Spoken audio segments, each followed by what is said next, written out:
युद्ध की आखिरी बाजी और राजनीति की बिसात पर जब तक आखिरी दाव न चला जाए कुछ भी नहीं कहा जा सकता। भारत की आजादी के आखिरी कुछ दिनों में भी हालात कुछ ऐसे ही थे। ब्रिटिश हुकूमत का सबसे बड़ा साहब एक ज्योतिषी के आगे अपना फैसला बदलने पर मजबूर हो गया। इतने बड़े उथल पुथल के बीच भी एक बड़े नेता को अपनी सिगार की पेटी खो जाने का गम सता रहा था।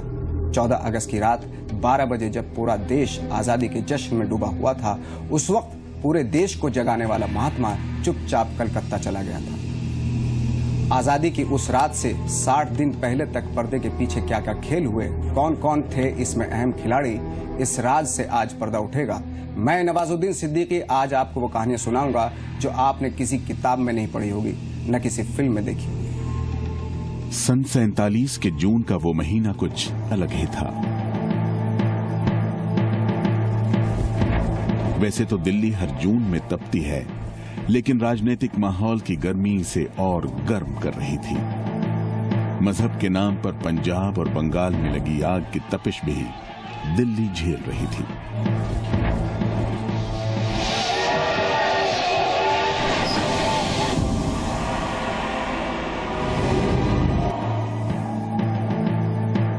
रायसीना हिल्स के एयर कंडीशन कमरे में बैठकर भी माउंटबेटन इस गर्मी को महसूस कर रहे थे।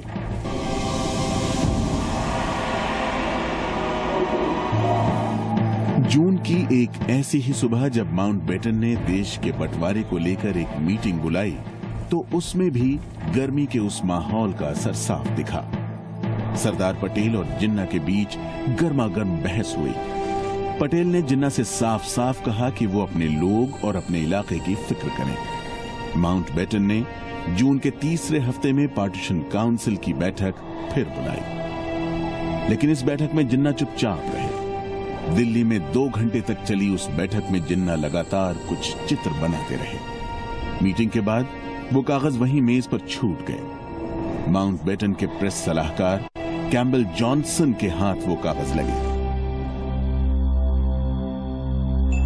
जॉनसन ने कहा, मैं मनोवैज्ञानिक होने का दावा तो नहीं कर सकता, लेकिन इतना जरूर कह सकता हूं कि कागज पर उतारी गई इन तस्वीरों में सत्ता और ताकत की झलक साफ दिखती है। किस आधार पर कैम्बल जॉनसन ने ये टिप्पणी की थी, ये समझ पाना अब मुश्किल नहीं है, क्योंकि उसमें आप पढ़ सकते हैं पेंसिल से लिखे हुए कुछ शब्द, कुछ ट्रायंगल्स, कुछ ऊपर की ओर जाती हुई रेखाएं, और उसमें एग्जीक्यूटिव जैसे और पावर जैसे शब्द लिखे हुए। जून के तीसरे हफ्ते में ये तय हो जाने के बाद कि देश का बंटवारा होगा, कश्मीर को लेकर लॉर्ड माउंटबेटन की चिंता बढ़ने लगी।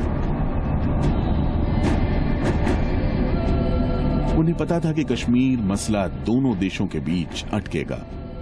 आनन फानन में माउंटबेटन कश्मीर के लिए रवाना हो गए। कश्मीर के महाराजा हरि सिंह से उनकी मुलाकात की तारीख भी तय हो गई, लेकिन ठीक मुलाकात के दिन हरि सिंह ने कहा कि उनकी तबीयत ठीक नहीं है, इसलिए वो नहीं मिल पाएंगे।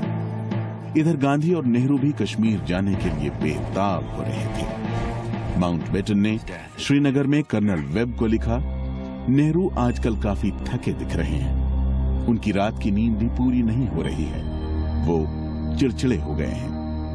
ऐसे हालात में उनका श्रीनगर जाना ठीक नहीं है, लेकिन साथ ही साथ गांधी का श्रीनगर दौरा ज्यादा दिन तक रोकना ठीक नहीं होगा। कि माउंटबेटन ने अपने डिसीजन लिए, नेहरू ने अपने डिसीजन लिए, सिर्फ इस सवाल के सिवाय कि नवाब और महाराजा लोगों को परसुएड करना कि आपका भविष्य भारत के साथ है। ये काम नेहरू और पटेल ने माउंटबेटन को सौंपा और माउंटबेटन ने ये काम उनके लिए किया। कश्मीर को लेकर राजनीतिक ड्रामा चल रहा था और इसी उठापटक के बीच जिन्ना को अपने खत्म हो रहे सिगार के स्टॉक की फिक्र सता रही थी। जिन्ना ने 28 जून को देहरादून में किसी यूनुस को लिखा कि मेरे सिगार की पेटी खो गई है और वो इसके बारे में पता लगाएं।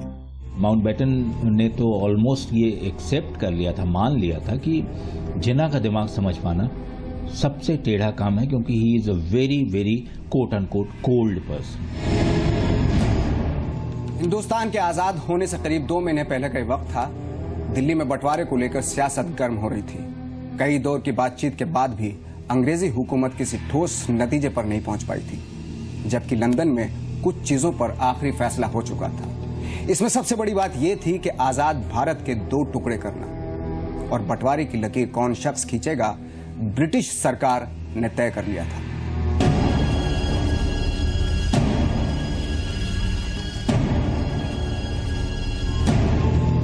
सत्ताईस जून 1947 की दोपहर सर रेडक्लिफ को लॉर्ड चांसलर के कमरे में बुलाया गया।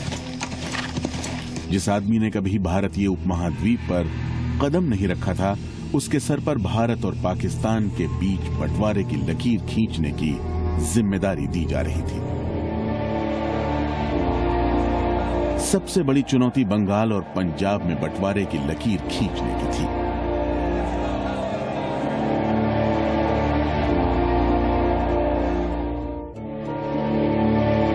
एक घंटे बाद जब रेडक्लिफ के सामने भारत का नक्शा खोला गया तो वो हैरान रह गए। उन्हें करीब 9 करोड़ लोगों और 1,75,000 स्क्वायर मील जमीन का बंटवारा करना था। शायद पहली बार किसी एक अंग्रेज अधिकारी के हाथ 9 करोड़ लोगों के भाग्य का फैसला होना था।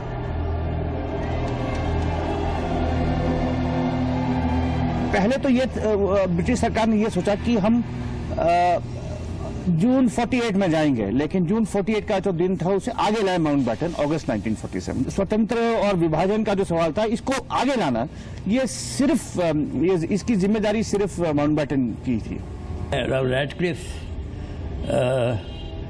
जज था विलायत में, और इस वजह से चुना हुआ उनको वो लाए यहाँ पे कि वो हिंदुस्तान के बारे में कुछ नहीं जानता था, और उसको कहा कि लाइन बना दो, और हम उनको कुछ स्टेटिस्टिक्स दे दिए कि मुसलमान इस डिस्ट्रिक्ट में ज़्यादा है, हिंदू इस डिस्ट्रिक्ट में ज़्यादा है, इसे बेसिस में आप कर दिया। उसने कर दिया। सर रेडक्लिफ का भारत आना, वायसराय हाउस में ठहरना और माउंटबेटन से अच्छे रिश्ते होने के बावजूद बमुश्किल तमाम 10 दिन में दोनों के बीच बहुत ज़्यादा मतभेद हो जाना।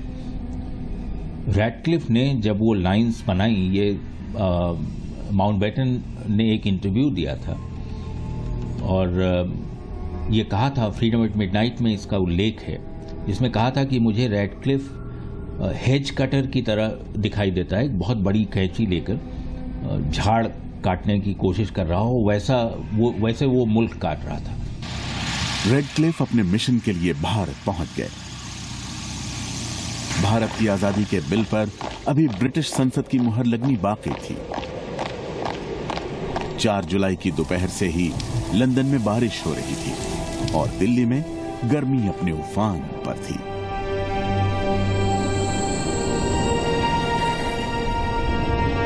रात 8:30 बजे हाउस ऑफ कॉमन्स के सदस्यों के सामने 2 सेकंड के अंदर इंडियन इंडिपेंडेंस बिल रख दिया गया।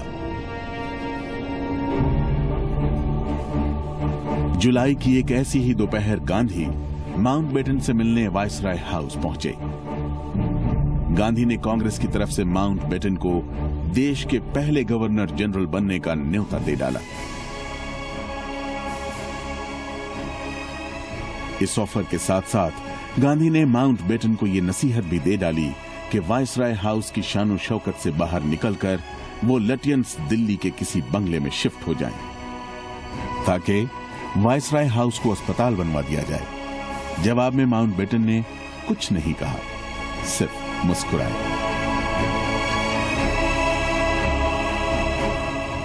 रेडक्लिफ ने अभी बंटवारे की लकीर खींची भी नहीं थी, सिर्फ आशंका पर ही देश में दंगे भड़कने शुरू हो गए थे। शुरुआत कलकत्ता से हुई। लॉर्ड माउंटबेटन को पूरा भरोसा था कि सिर्फ एक ही शख्स है जो कलकत्ता की आग को बुझा सकता है। वो तुरंत पहुंचे महात्मा गांधी के पास, इस उम्मीद से कि गांधी जी के एक इशारे पर लोगों का गुस्सा थम सकता है। माउंटबेटन ने गांधी जी से कहा कि पंजाब की स्थिति को संभालने के लिए मैंने 55,000 की फोर्स का बंदोबस्त कर लिया है। मैं पंजाब को तो संभाल लूंगा, लेकिन कलकत्ता को संभालना मेरी फौज के बस में नहीं है। मुझे सिर्फ अब आपका सहारा है।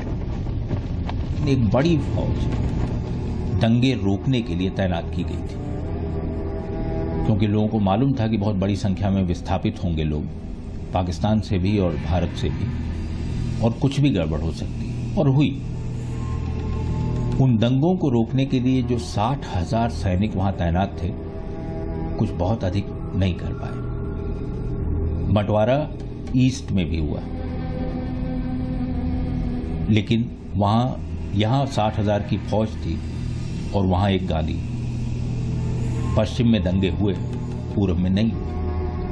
ये गांधी का असर है। तनाव के ऐसे माहौल के बीच कुछ खुशगवार लम्हे भी होते थे। गांधी जी के साथ रजवाड़ों के मुद्दे पर हुई बातचीत को माउंटबेटन ने कुछ इस अंदाज में बयां किया है। उन्होंने गांधी जी से कहा, एक तरफ तो आप सबको मिलाकर चलने की बात करते हैं, दूसरी तरफ राजा रजवाड़ों पर दबाव बनाया जा रहा है। ये तो वही बात हुई कि किसी लड़की को आप डंडे के जोर पर शादी के लिए राजी करो और फिर कहो कि मैं तुमसे प्यार करता हूं। माउंटबेटन की इस बात पर गांधी जोर से हंसे।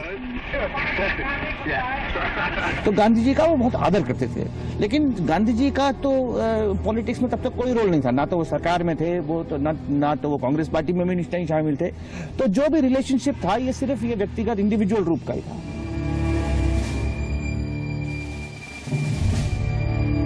इधर राजा रजवाड़ों के लिए भी वक्त तेजी से बीत रहा था। 10 जुलाई को ब्रिटिश प्रधानमंत्री ने उनसे कहा कि उनके पास वक्त बहुत कम है और वो जल्दी से फैसला करें कि उन्हें किधर जाना है।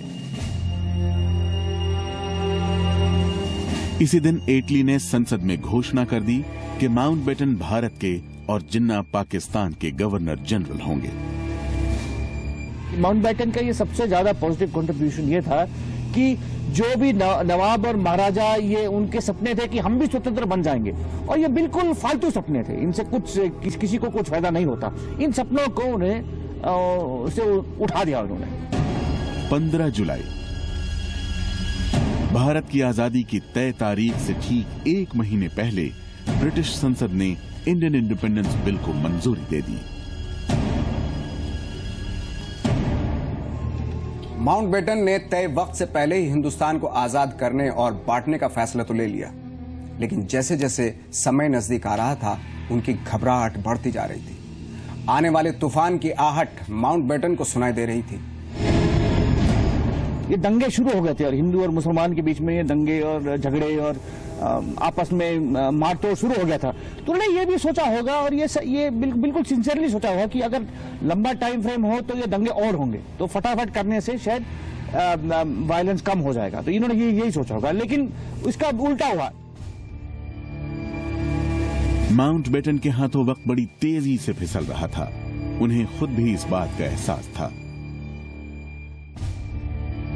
आजादी की तय तारीख से ठीक 25 दिन पहले माउंटबेटन ने 25 पन्नों का एक कैलेंडर सभी सरकारी अधिकारियों के ऑफिस भिजवा दिया। इस कैलेंडर में सत्ता परिवर्तन को कितने दिन और बचे हैं, ये हर पन्ने पर बताया गया था। 3 महीने में बंटवारा हो गया। पहले प्लान था कि 18 महीने में होगा, उन्हें 3 महीने में कर दिया। 3 महीने इस वजह से इतने लोग मर गए, ये हुआ फलाना हुआ। क्यों? उन्हें समझा कि वो तो उनका तो बुरा नहीं लगा कि मतलब हिंदुस्तानी मरे ना मरे, क्या हुआ, उनका काम बन जाए। कैलेंडर के पन्ने हर बीते दिन के साथ तेजी से बदल रहे थे, और उतनी ही तेजी से माउंटबेटन के लिए मुसीबतों का दौर बढ़ रहा था।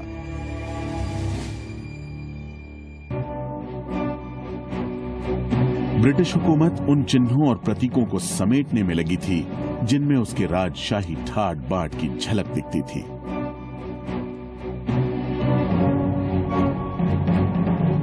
छब्बीस जुलाई को कैबिनेट की ऐसी ही एक बैठक में प्रधानमंत्री एटली ने घोषणा की कि लखनऊ रेजिडेंसी पर 1857 से लगातार फहरा रहे यूनियन जैक को 14 अगस्त की शाम उतारकर लंदन भेज दिया जाए।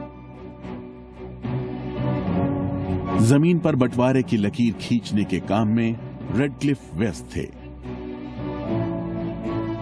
2 नौकरशाह चौधरी मोहम्मद अली और H.M. पटेल को प्रॉपर्टी बंटवारे की जिम्मेदारी सौंपी गई। ये काम आसान नहीं था। नौबत यहां तक आ गई कि दोनों को सरदार पटेल के बेडरूम में बंद कर दिया गया कि यहां बैठकर वो किसी नतीजे पर पहुंचे। आखिरकार तय हुआ कि पूरे हिंदुस्तान में अब सरकारी दफ्तरों की जो जायदाद है वो 80% भारत के हक में और 20% पाकिस्तान के हक में छोड़ दी जाएगी।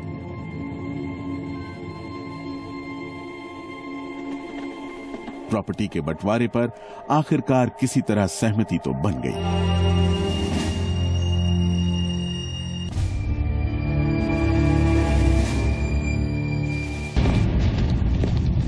लेकिन पूरा मामला एक बग्गी को लेकर अटक गया। सोने और चांदी से बनी इस बग्गी को तोड़कर बंटवारा तो नहीं किया जा सकता था। आखिरकार काफी जद्दोजहद के बाद दोनों पक्ष इस बात पर राजी हुए कि सिक्का उछालकर इसका फैसला किया जाए। फैसला भारत के हक में गया। हर चीज को बांटने को लेकर इतनी मारामारी हो रही थी, लेकिन बांटने वालों ने एक चीज को बख्श दिया। फैसला लिया गया कि लाहौर के मेंटल हॉस्पिटल का बंटवारा तुरंत न किया जाए। तो बात तो ये भी कहा जा सकता है कि कायद आज़म ने जो अल्लामा इकबाल के नज़रियात या पाकिस्तान के नज़रियात अडॉप्ट किए वो किसी हद तक पॉलिटिकल अपॉर्चुनिज्म थी। अगस्त का महीना शुरू हो गया। पूरे देश में आजादी का रंग जमने लगा था। 4 अगस्त को मुंबई के ताजमहल होटल ने अपनी छत पर बड़ा तिरंगा फहराने का फैसला किया। इसी तारीख से होटल ने यह रिकॉर्ड बजाना बंद कर दिया, गॉड सेव द किंग।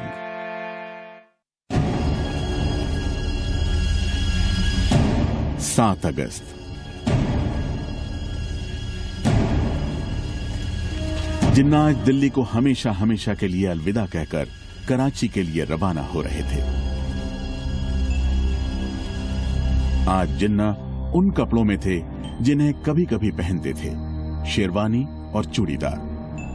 उस दिन जिन्ना कुछ दूसरे मिजाज में दिख रहे थे। उन्होंने 10 औरंगजेब रोड के अपने घर की अलमारी से जरूरी कागजात निकाले और दोपहर 12:25 पर पालम एयरपोर्ट के लिए निकल पड़े। माउंटबेटन ने जाते जाते जिन्ना को 2 गिफ्ट दिए, अपना एडीसी एहसान अली और रॉल्स रॉयस कार। वायसराय ने जिन्ना को कराची भेजने के लिए अपना स्पेशल DC-3 एयरक्राफ्ट भी दिया।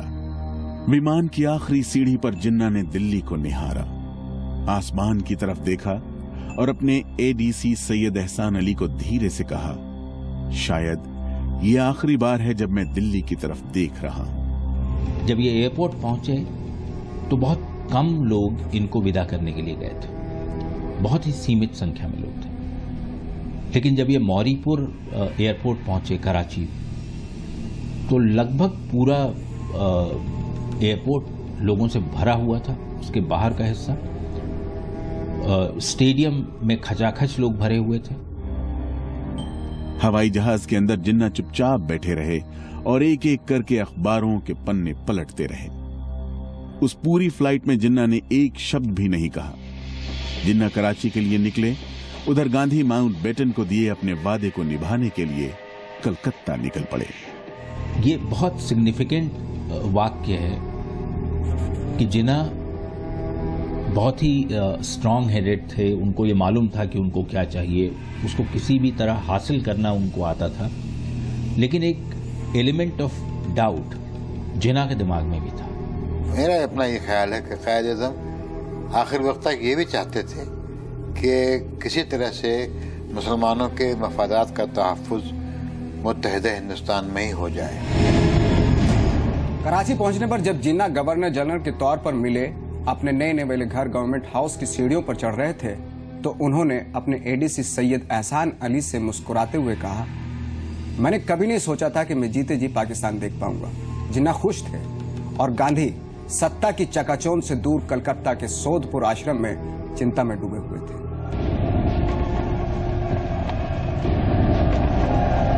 कलकत्ता को जलने से बचाने के लिए गांधी से अपील करने वाले माउंटबेटन अकेले नहीं थे। एक नाम और आश्चर्यजनक रूप से सामने आया, बंगाल के प्रधानमंत्री सोहरावर्दी का। ज्यादातर लोगों का मानना था कि सोहरावर्दी ही सारी फसाद की जड़ है।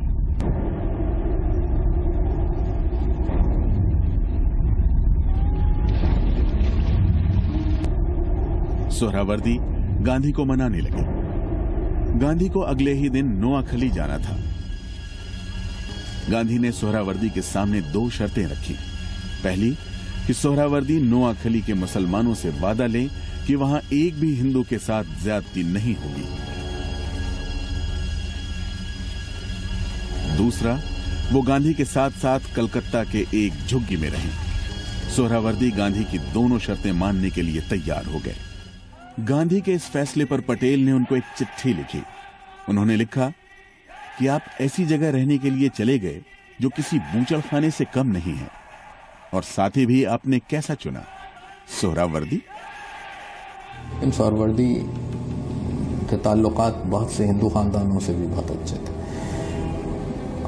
तो उन्होंने जो कैलकाटा राइट्स हुए उसमें तो बिल्कुल गांधी जी के साथ तो रहे, और काफ़ी कभी कभी खतरे के भी पोजीशन में रहे सोहरावर्दी। इसलिए जो उनकी वो फेज है उसकी हमेशा हमें कदर करना चाहिए। आजादी का दिन 15 अगस्त तय किया गया था, लेकिन ज्योतिषियों ने इस दिन को अशुभ बताकर इसे टालने को कहा। यह दिन अशुभ कैसे था? ब्रेक के बाद नई दिल्ली के एक बंगले में रेड क्लिफ बंटवारे का ढांचा तैयार करने में जुटे हुए थे। उन्हें जो डेडलाइन दी गई थी उसमें सिर्फ 72 घंटे का वक्त बचा था, यानी कुल मिलाकर सिर्फ 3 दिन। अंग्रेज सरकार ने बड़ा जश्न मनाने की तैयारी की थी। जाने वो जश्न था या कि ब्रिटिश हुकूमत शोर शराबे में बंटवारे की चीखों को दबा देना चाहती थी। माउंटबेटन नहीं चाहते थे कि किसी भी सूरत में बंटवारे का प्लान दोनों देश के स्वतंत्रता समारोह से पहले बाहर आए।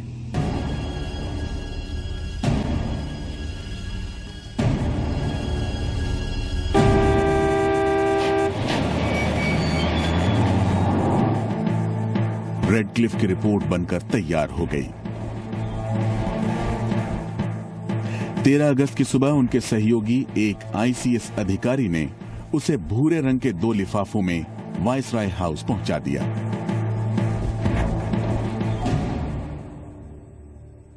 दो देशों की तकदीर और 9 करोड़ लोगों के भाग्य का फैसला इन 2 लिफाफों में बंद हो चुका था।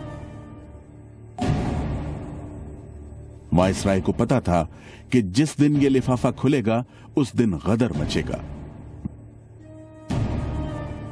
वायसराय उसी दोपहर पाकिस्तान के स्वतंत्रता समारोह में भाग लेने के लिए कराची निकल पड़े।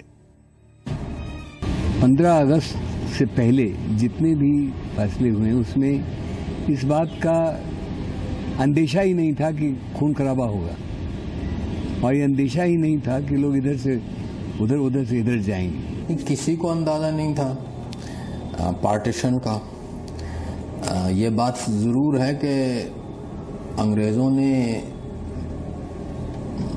कम्युनिटीज को बांटने की हमेशा की, सिर्फ हिंदू मुसलमानों का नहीं था। जैसे आपको मालूम है कि डिप्रेस कास्ट फेडरेशन को भी उन्होंने कई दफा इनकरेज किया।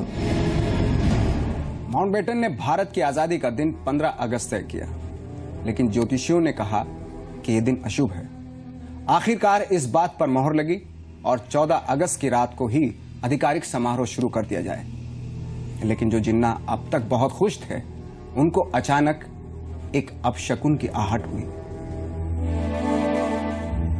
जिस बग्गी में सवार होकर जिन्ना को कराची की गलियों में अपने आधिकारिक दौरे पर जाना था, उसके घोड़े के पांव में चोट आ गई। इतना ही नहीं, जिन्ना ने 13 अगस्त को अपने घर पर दिन के खाने की दावत रखी थी। आखिरी वक्त पर पता चला कि यह तारीख रमजान के पाक महीने के आखिरी हफ्ते में आएगी। इस दौरान मुसलमान सूर्योदय से सूर्यास्त तक रोजा रखते हैं। एक तरफ भारत के ज्योतिषी 15 तारीख को अशुभ मान रहे थे, तो दूसरी तरफ 13 अगस्त की तारीख जिन्ना को भी नहीं भाई।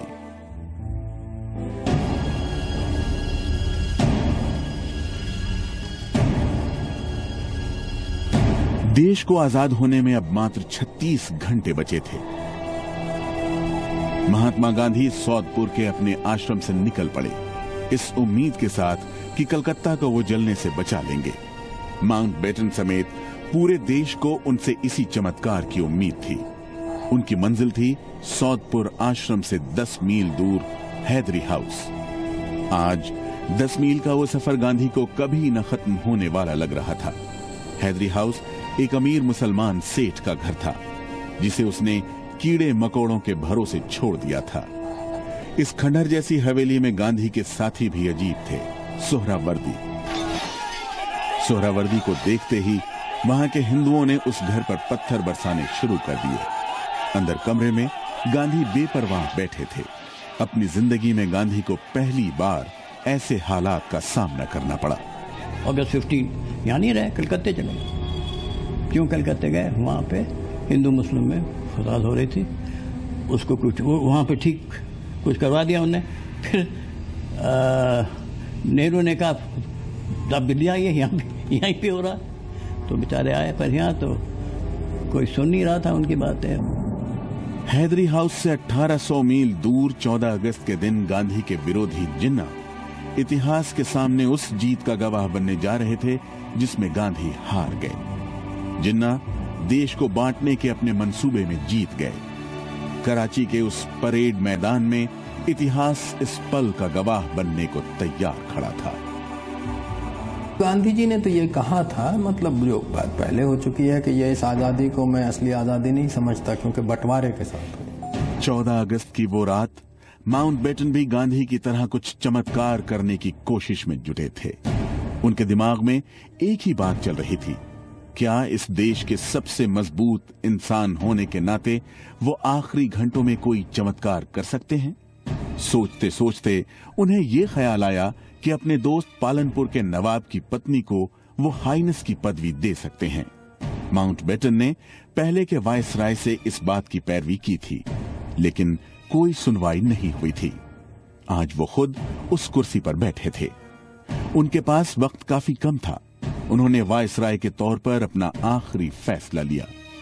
कागज पर जब उन्होंने दस्तखत किए तो उनके सामने घड़ी 11:58 का वक्त दिखा रही थी। 14 अगस्त की रात भी आ गई थी। हर भारतवासी को बड़ी शिद्दत से इस तारीख का इंतजार था। बंटवारे के दर्द पर अंग्रेजों की हुकूमत से आजाद होने की खुशी भारी पड़ रही थी, लेकिन कल इस आजादी की क्या कीमत चुकानी पड़ेगी, ये डर भी हर आदमी के जहन में था।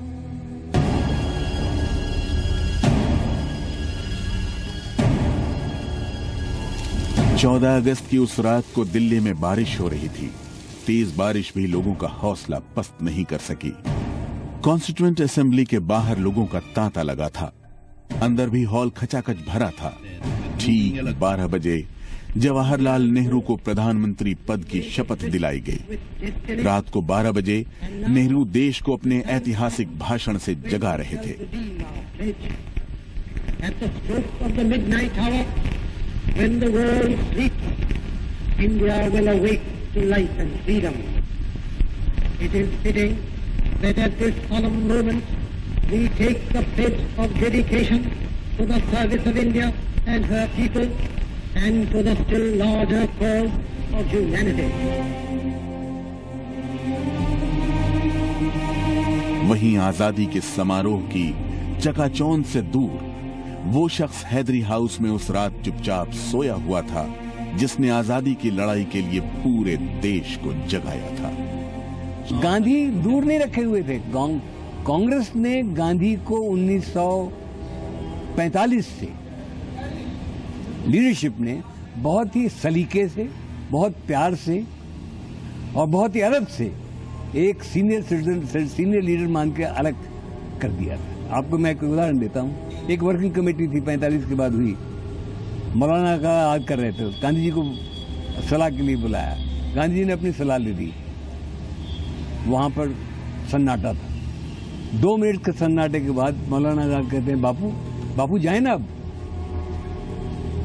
बापू को वर्किंग कमेटी में बुलाया गया है, उनकी बात हो गई है, उसके बाद कुछ नहीं कह रहे। और वर्किंग कमेटी कहता बापू जाए ना, तो डंडा उठा करके निकल गया बाहर। शपथ ग्रहण समारोह के बाद नेहरू ने अपने 13 मंत्रियों के नाम की लिस्ट का एक लिफाफा माउंटबेटन को दिया। जब माउंटबेटन ने वो लिफाफा खोला तो उसमें एक सादा कागज था। जल्दबाजी में लिफाफे की अदला बदली हो गई थी।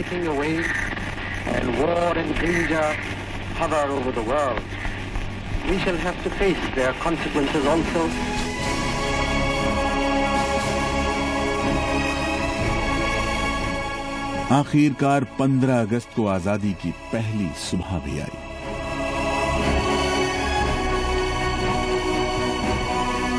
गांधी ने उपवास रखकर आजादी मनाने का फैसला किया। जब एक अंग्रेजी अखबार ने इस मौके पर संदेश देने को कहा तो उन्होंने सिर्फ इतना कहा, मेरे अंदर की ताकत कमजोर पड़ गई है। गांधी ने क्या सोचकर यह बात कही, इसके कई मायने निकलते हैं। नेहरू पटेल जब वक्त आया उनको ही उनकी बात नहीं माने हैं। उनका एक बायोग्राफर है प्यारेलाल गांधी जी का, उनका फ्रेज था दे ड्रॉप द पायलट। जो आदमी उनको ले जा रहा था उनको एक तरफ कर दिया, आपने चल पड़े। पूरा देश आजादी के जश्न में डूबा हुआ था। माउंटबेटन और उनकी पत्नी भी खुश दिख रहे थे। जिस शहर में उनका प्यार परवान चढ़ा था, उसी शहर में एक बड़े मिशन को कामयाब करने की खुशी उनके चेहरे पे साफ दिख रही थी। आजादी के जश्न में कुछ लोग ऐसे भी थे जिन्हें पता ही नहीं चला कि वो खुशी मनाएं या गम। मुंबई के पौश इलाके में एक घर की मालकिन भी इसी दुविधा में थी। उनके घर पर दोनों देशों के झंडे फहरा रहे थे। वो जिन्ना की बेटी दिना का घर था। विंस्टन चर्चिल आखिरी वक्त तक भारत को आजाद करने के पक्ष में नहीं थे। उनकी भविष्यवाणी थी कि अगर ब्रिटिश भारत की कमान छोड़ देंगे तो पूरा देश बिखर जाएगा। हर प्रधानमंत्री के मरने के बाद ये कयास लगाए जाते रहे कि सेना का शासन शुरू हो जाएगा। मॉनसून के समय पर नहीं आने पर पूरे देश में अकाल का डर बताया जाने लगता है। देश के किसी कोने में अगर अलगाववाद आंदोलन शुरू होता तो ये हौवा खड़ा कर दिया जाता था कि अब ये देश एक नहीं रह पाएगा। लेकिन भारत का गणतंत्र फल फूल रहा है, चर्चिल की भविष्यवाणी को झुठलाकर।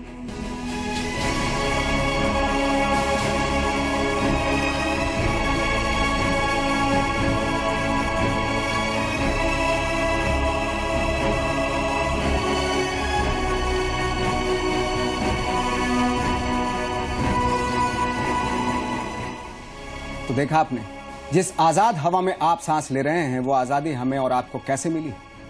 मैं और आप में से बहुत से लोग खुशकिस्मत हैं जिन्होंने एक आजाद हिंदुस्तान में जन्म लिया। आइए मिलकर इस आजादी का पर्व मनाएं। जय हिंद।